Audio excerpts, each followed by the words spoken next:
Ever wondered how your favorite decentralized apps actually work their magic on the Ethereum blockchain? It's all thanks to the Ethereum Virtual Machine, or EVM, which is the brainpower behind Ethereum, where all smart contracts come to life. Let's break it down.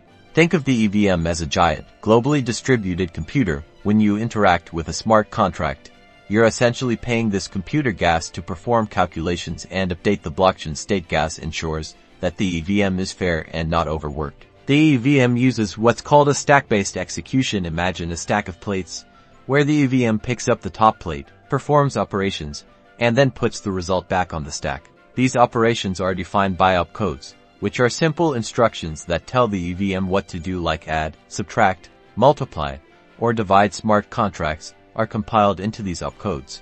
The EVM also manages the state of the Ethereum network, so you can visualize a ledger tracking balances and details for every account and smart contract on the network.